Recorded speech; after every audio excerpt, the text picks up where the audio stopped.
নয়। শোনো, এই পাপ যদি ক্ষমা হয়ে যায় আল্লাহ হবেন অত্যাচারী। এই পাপ যদি ক্ষমা হয়ে যায় আল্লাহ হবেন অত্যাচারী। আল্লাহ বলেছেন আমার উপরে আমি আল্লাহ অত্যাচার হারাম করেছি, আমি অত্যাচার করব না। আব্দুর রাজ্জাক সাহেব, তাহলে ক্ষমা হবে কিভাবে?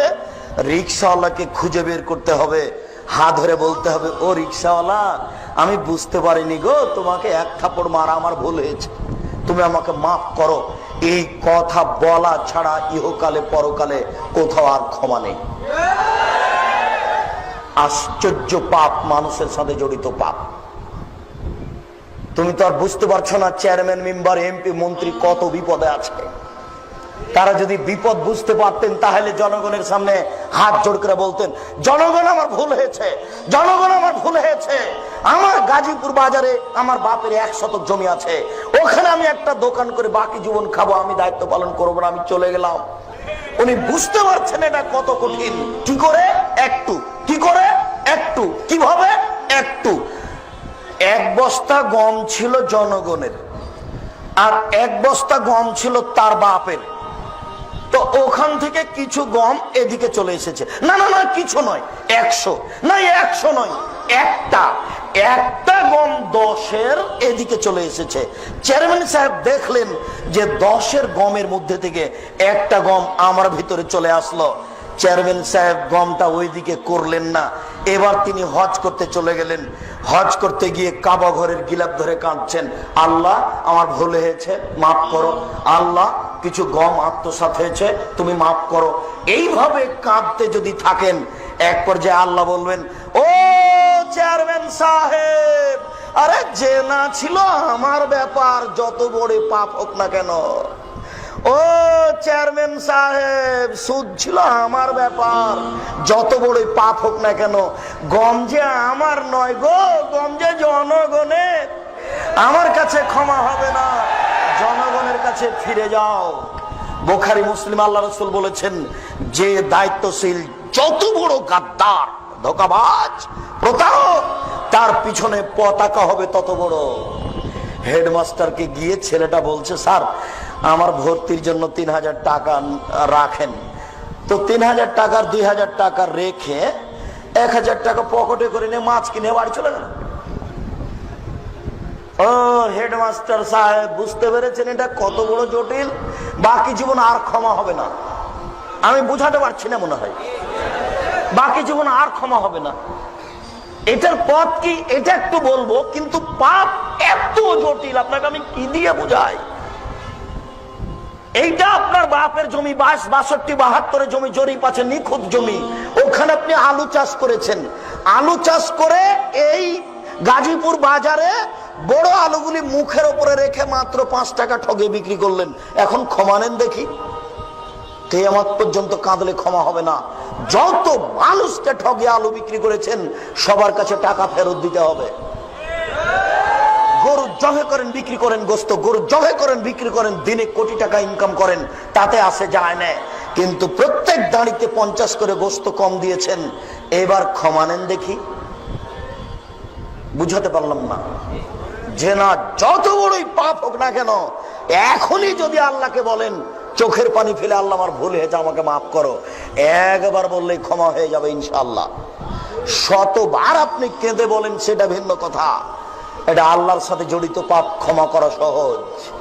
শুনুন সম্মানিত উপস্থিতি, আমরা আব্দুর রাজ্জাক সাহেবের মুখে শুনেছি অজু করে নামাজ পড়তে হয়, পানি নেই, তায়াম্মুম করে নামাজ পড়তে হবে, মাটি নেই। বিনা অজুতে বিনা তায়াম্মুমে নামাজ পড়তে হবে।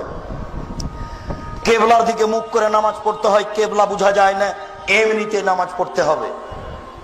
শত্রু তাড়া দিয়েছে, দৌড়িয়ে চলে যাচ্ছি, এই অবস্থাতে নামাজ পড়তে হবে।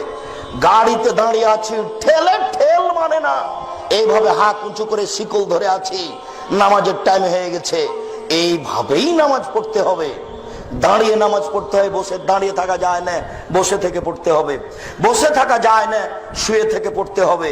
পরিষ্কার কাপড় পরে সালাত আদায় করতে হয়, পরিষ্কার কাপড় নেই, যেই কাপড়ে পেশাব পায়খানা লেগে আছে এই কাপড় পরেই সালাত আদায় করতে হবে। পরিষ্কার অপরিষ্কার কোনো কাপড়ই নেই, উলঙ্গ হয়ে আছেন, উলঙ্গ অবস্থাতেই সালাত আদায় করতে হবে। কথার কথা বলা হয়েছে আফগানিস্তানে, ইরাকে, মুসলিম দেশে মার্কিন সৈন্য ঢোকে, মুসলিম নারীকে ধরে নিয়ে এসে 10 জন 12 জন ধর্ষণ করে, এরপরে পরনের কাপড় খুলে নিয়ে উলঙ্গ অবস্থায় হাঁটতে বাধ্য করে তাদের সামনে। এই উলঙ্গ অবস্থায় যদি নামাজের টাইম হয়ে যায়, তাহলে মার্কিন সৈন্যের সামনে উলঙ্গ অবস্থাতেই এই মহিলাকে নামাজ পড়তে হবে, পড়তেই হবে। আপনাকে আমি কি দিয়ে বুঝাই নামাজ কি জিনিস? আপনাকে আমি কি দিয়ে বুঝাই নামাজ কি জিনিস? আপনাকে আমি কি দিয়ে বুঝাই নামাজ কি জিনিস? একটা আশ্চর্য ইবাদত যে মানুষের কোনো অসুবিধা বুঝে না, একটা আশ্চর্য ইবাদত যার কোনো বদল বিকল্প চলে না। আমি অসুস্থ, একে টাকা দিলাম, ও হজ করলো, হজ আমার হয়ে গেল। এ দেখেন হজের বিকল্প চলে, নামাজের চলে না। আমি অসুস্থ, ফকিরকে খাওয়ালাম, সকাল সন্ধ্যা রোজা থাকলো, রোজা আমার হয়ে গেল। এ দেখেন রোজার বিকল্প চলে, নামাজের বিকল্প চলে না। আশ্চর্য ধরনের ইবাদত।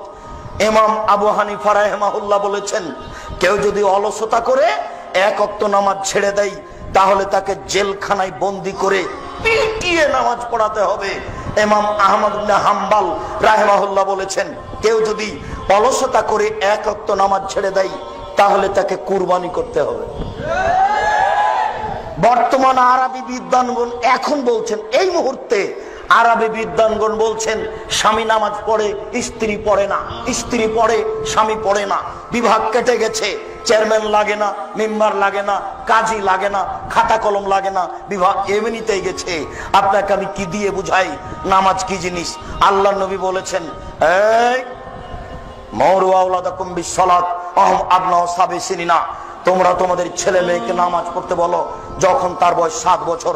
ওয়াজরিবুহুম আলাইহা আহম আবনা আশরি সিনিনা, তোমরা পিটিয়ে ছেলে মেয়েকে নামাজ পড়াও যখন তার বয়স 10 বছর। আল্লাহর নবী কখনো বলেননি, আল্লাহর নবী কখনো বলেননি, এই ছেলে তোমার বয়স 7 বছর, নামাজ পড়ো, নামাজ পড়ো। এইভাবে আল্লাহ রাসূল কখনো বলেননি। আল্লাহ রাসূল বলেননি, এই ছেলে তোমার বয়স 10 বছর, নামাজ পড়ো নইলে পিটাবো, বলো নামাজ পড়ো নইলে পিটাবো। এইভাবে আল্লাহ রাসূল বলেননি। আল্লাহ রাসূল বলছেন, মওলু আওলাদাকুম বিসসালাত ওহুম আবনাউ সাবি সিনিনা, তোমরা তোমাদের ছেলে মেয়েকে নামাজ পড়তে বলো যখন তার বয়স 7 বছর 10 পর্যন্ত। আব্বু নামাজ পড়ো, আম্মু নামাজ পড়ো, আব্বু নামাজ পড়ো। কতদিন চলবে? 3 বছর। এবার পিটন, লাঠি, এই দাঁত ভেঙে দেবো, একবারে পিঠের চামড়া তুলে দেবো, আগে নামাজ পড়াই তারপরে কোনো কথা। এটা কতদিন চলবে পিটন? 5 বছর 15 পর্যন্ত। এ হলো 5 আর 3 8 বছর নামাজের কর্মসূচি। 5 বছর বয়সের ছেলে নামাজ পড়ে না, তার বাপ বেঁচে আছে, কথা মিথ্যে। 15 বছর বয়সের ছেলে নামাজ পড়ে না, তার বাপ বেঁচে আছে, এটা মিথ্যে। কাপুরুষকে, অযোগ্যকে, কাপুরুষকে, অযোগ্যকে আমি আব্দুর রাজ্জাক বাবা বলতে চাই না। আল্লাহ রাসূল তাকে বারবার বলেছেন, এ কাপুরুষ তুই বিবাহ করিস না। চোখ যেভাবে ঘুরে বউ সেভাবে চলে, এর নাম ক্ষমতা। চোখ যেভাবে ঘুরে বউ সেভাবে চলে, এর নাম ক্ষমতা। চোখ যেভাবে ঘুরে পরিবার সেভাবে চলে, এর নাম ক্ষমতা। তোর ক্ষমতা নেই, তুই বিবাহ করিস না। আল্লাহ রাসূল অনেককে নিষেধ করেছেন এভাবে। আবু যার গেফারি বলছেন, আল্লাহ নবী আমাকে একটু এলাকার নেতা করে দেন না। তখন আল্লাহ রাসূল বলছেন, হায় হায় আবু যার, তুমি করেছো কি? আরে নেতৃত্ব আমানত, তুমি তো দুর্বল মানুষ, তুমি পারবা না। নেতৃত্ব দিবে উমর, যে সকালকে সকাল করে দেখাতে পারে, বিকেল হবে না। যে বিকেলকে সকাল করবে না, বিকেল করে রাখবে, যার নাম উমর, যার কথা শুনলে বনের পশু কাঁপে, যার নামটা মনে নিলে মানুষের অন্তর কাঁপে বলে ইতিহাস বলে। এই লোক নেতৃত্ব দিবে। আবু যার, তুমি কেন? আল্লাহ রাসূল বলছেন, এ কাপুরুষ তুই কেন বিবাহ করবি? তুই যে বউ কন্ট্রোল করতে পারবি না, ছেলে মেয়ে কন্ট্রোল করতে পারবি না, তুই রোজা থাক। রোজা থেকে থেকে থেকে যৌবনকে ধ্বংস কর। যার ক্ষমতা আছে সে যেন বিবাহ করে। বলো যুবক, এইসব পতিতালয়ের মেয়েগুলি রাস্তাঘাটে হাঁটছে, এর জন্য এ দায়ী না তার বাপ দায়ী? বলো যুবক, আজকে গ্রামে গার্মেন্টসে হাজার ও হাজার নারী, এর নাম জেনার আস্তানা, হাজার ও হাজার লক্ষ লক্ষ কোটি নারী নির্দ্বিধায় জেনা করছে, বলো এর জন্য কে দায়ী? ওর বাপ দায়ী, ওর বাপ দায়ী। কাপুরুষের বিবাহ করা ঠিক হয়নি। কাপুরুষের উচিত ছিল ভিক্ষা করে ছেলে মেয়েকে খাওয়ানো। কাপুরুষের কি উচিত ছিল? ভিক্ষা করে ছেলে মেয়েকে খাওয়ানো। কেন মেয়েকে এখানে পাঠালো? কেন মেয়ে এভাবে বেশ্যালয়ের মেয়ে সেজে রাস্তাঘাটে ঘুরবে? কেন ঘুরবে? দুঃখিত, আমি আপনাকে কি দিয়ে বুঝাই? সম্মানিত উপস্থিতি, বলছিলাম নামাজ যত বড়ই কঠিন ইবাদত হোক না কেন, এই লোকটার বই 70 বছর একদিনও নামাজ পড়েনি। আজকে বলছে আল্লাহ আমার ভুল হয়েছে, আমি আজ থেকে নামাজ ধরবো, আল্লাহ তুমি আমাকে মাফ করো। এই কথাটা বলেই মারা গেছে, ইনশাল্লাহ জান্নাত পাবে। বলেন কেন দেখি? নামাজ কার সাথে জড়িত? আল্লাহর সাথে জড়িত। এই ছেলে, তোমার বাপ তোমার বড় ভাইকে জমি দিয়েছে, তোমাকে দেয়নি।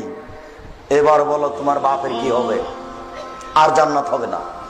শুনুন, বাংলাদেশের নোংরা নীতি, প্রায় পরিবারে তোমার বাপের 90 শতক জমি, তুমি আর তোমার 2টা বোন, বা তুমি আর তোমার 1টা বোন, বলো তো তোমার বাপ মরার পরে 60 শতক নিবা তুমি, আর 30 শতক নিবে তোমার বোন। তো এই 30 শতক কি তোমার কাছে একদিন থাকার অনুমতি আছে? তো বছর বছর আছে কেন? বুঝাতে পারলাম না কথা মনে হয়। আগামীকাল সন্ধ্যা হতে হতে বোনের ভাগ দিতে হবে, তারপরে কোনো কথা আছে? গাজীপুর শহরে বাপের জমি আছে, তাতে কি হবে? প্রয়োজনে ভিক্ষা করে খাবো, বোনের জমি খাবো না। আপনি বুঝতে পারছেন না। আপনাকে আমি একটা বাক্য বুঝাতে পারিনি। আল্লাহ রসুল বলেছেন, মানুষের মরণ যেভাবে মানুষকে খুঁজে, মানুষের রুজি মানুষকে সেভাবে খুঁজে। মানুষের মরণ যেভাবে মানুষকে খুঁজে, মানুষের রুজি মানুষকে সেভাবে খুঁজে। মরণ কাউকে ধরেনি, 1000 বছর থেকে পড়ে আছে। এইটা কি ঘটেছে?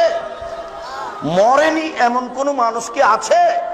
মরণ যেমন মানুষকে খুঁজে, মানুষের রুজি তেমন মানুষকে খুঁজে। পৃথিবী সৃষ্টির 50,000 বছর পূর্বে আপনার রুজি যা লেখা হয়েছে, যেদিন আপনি মায়ের পেটে 43-4 মাস, সেই দিন রুজি আবার ওটাই লেখা হয়েছে। এই ছেলে শোনো, তোমার বাপ 6 মাস হলো কিছু খায় না, শুধু ফলের রস খায়, কিছুই খায় না, বলো বেঁচে আছে কেন? শোনো, রুজি শেষ হয়ে গেছে, হায়াত বাকি আছে, এই জন্য বেঁচে আছে। কিছুই যদি না খায় তবু বেঁচে থাকবে। এবার শোনো, এই ছেলে, তোমার বাপ খালি বেশি বেশি খেতে চাচ্ছে, তোমার মা এখনই দিয়ে আসলো, আবার বলছে আমাকে ক্ষুধা লেগেছে, খেতে দাও তো। এটা কেন বলো? তোমার বাপের হায়াত শেষ হয়ে গেছে, রুজি বাকি আছে। একটা চাউল বাকি রেখে মারা যাবে না। আমি বুঝাতে পারছি না। একটা চাউল বাকি রেখে মারা যাবে না। যেই চাউল নির্ধারণ হয়েছে পৃথিবী সৃষ্টির কতদিন পূর্বে? 50,000 বছর পূর্বে। ওটা আবার রেনু করা হয়েছে কখন? মায়ের পেটে যেদিন 43-4 মাস, সেই দিন আবার লেখা হয়েছে। শুনুন, আগামীকাল সন্ধ্যা হতে হতে বোনের ভাগ দিবেন, তাহাজ্জুদ পড়ে জান্নাত কেনার চেষ্টা করিয়েন না। আগামীকাল সন্ধ্যা হতে হতে শ্বশুরকে মোটরসাইকেল ফেরত দিও, কাপুরুষের পরিচয় দিও না, লজ্জা করিও। লজ্জা থাকা উচিত, লজ্জা করিও। বক্তব্যের সাথে মুনাফিকি করো না। আব্দুর রাজাক সাহেব, বুঝতে পেরেছি মানুষের সাথে জড়িত পাপ সব